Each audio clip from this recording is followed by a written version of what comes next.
What is going on, everybody? It's Carl here, and today we are going to be working on the new used Focus transmission. We're going to get it torn down so we can order the clutch and then reinstall a new clutch, and then we'll probably do some axle seals and stuff like that, and then we'll get it put in the car, and hopefully for the last time.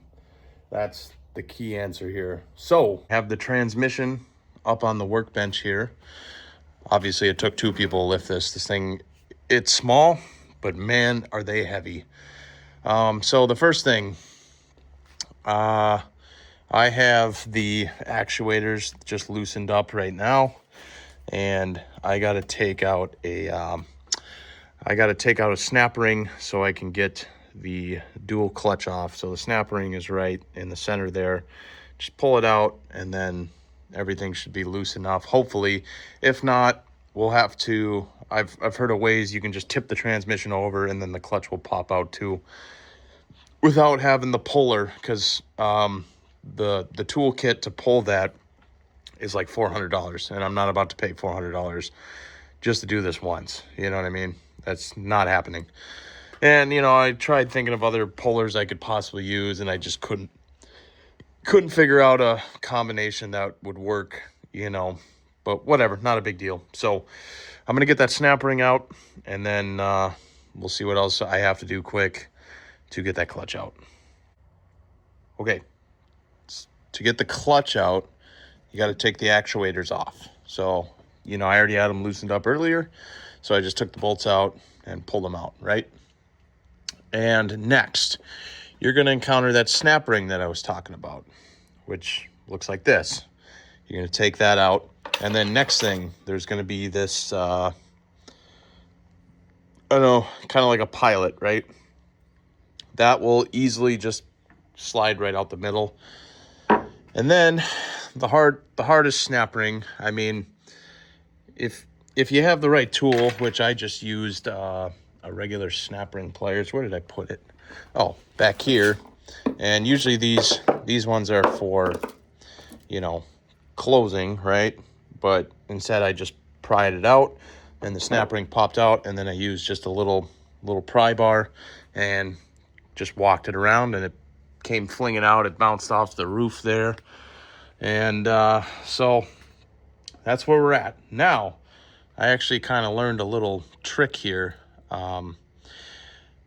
And I assume you guys are, like when you're pulling this clutch, I assume you're not going to be reusing this clutch. Like, I would definitely recommend just putting in a new clutch. There's no point in reusing any of this junk, right? Always put in a new clutch, in my eyes. So once you get that snap ring off, you're going to go find yourself the clutch nuts that you took off to separate the transmission from the flywheel. So you're going to screw two of those on, and then you're going to go grab yourself a couple pry bars, right? This is a nice trick. So instead of paying $400, see, you can already kind of see, hold on, if I can get this pry bar to balance here, just like that. And then just like this, see? And then you're going to pry with both arms, and you're going to lift the clutch up. And I'll show you another trick here.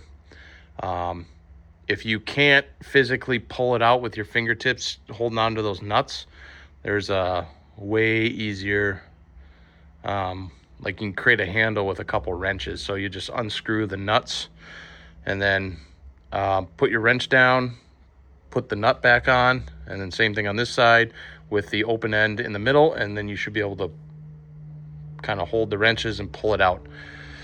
So I'm going to get this clutch out, and I'll show you what needs to be done next. See, this is what I was talking about with the wrenches. Literally just bolt them on, and then it works perfect. And then you got a nice handle. See? Perfect.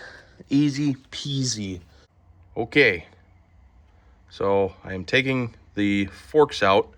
So to do that, you got the these spring bolts right here, and they are a where's the socket? I think it's a E. I just had it. Yeah, it's a. You need an E10 to do those.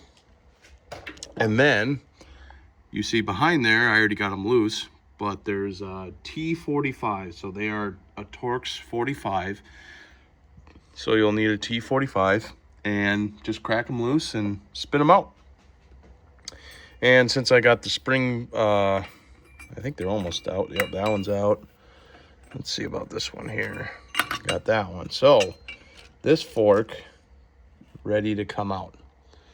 And this is, once I get the other one out, I'll tell you which one is which. Okay, so that first one I took out, this is fork A, because it has a wider, I don't know, jaw, I guess you can say.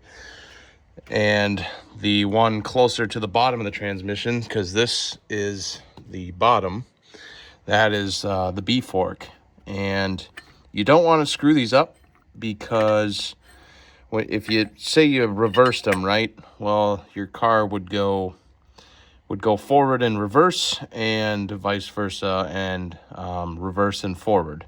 So always, always, always does the smaller fork go on the bottom and goes in first.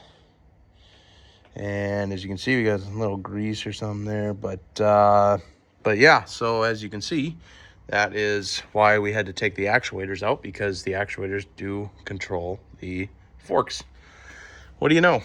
So now, this may be another video, because I'm going to need help lifting this down, but it is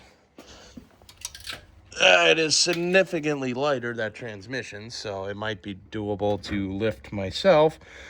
But what we have to do is we have to clean. You want this whole area as clean as possible. And especially, you see these squares here? This is where your fork rollers, so let's look here. Right there, that's where your fork rollers, they're supposed to roll on that. So any debris or anything will cause issues for sure. But, so I think in another video we'll get this cleaned up, and then we'll get the clutch back in, the new clutch in. And also, when you take the forks out, make sure the dowels are still there. That is very important, because that is how these forks sit in there.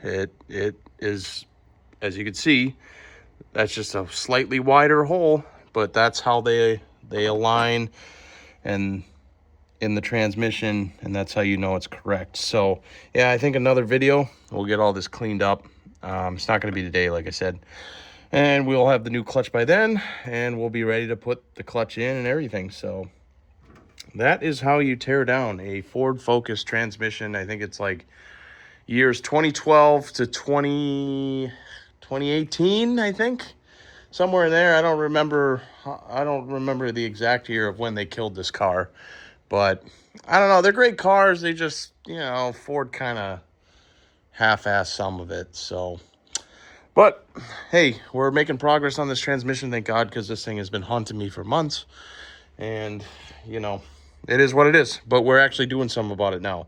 And I almost am debating if I should replace the actuators as well. Obviously, if I was going to do actuators, I would replace them with Ford Motorcraft brand actuators. So it'd be definitely something to look into, see how much they cost. I mean, if they're really expensive, I'm not going to worry about it, because say one of them doesn't work, it's not like it's hard to replace them. You know what I mean? It's on the outside of the transmission.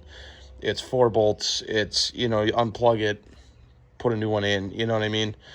But if they're fairly cheap, you might as well just do it and be done with it. We'll do the full clutches and forks and everything. And I think the clutch kit even comes with the pilot bearing. These are reusable, but you can replace them too. You might as well if you get one with a kit. So yeah, all right. Thanks for watching, everybody. Please like and subscribe, and I'll see you guys in the next one.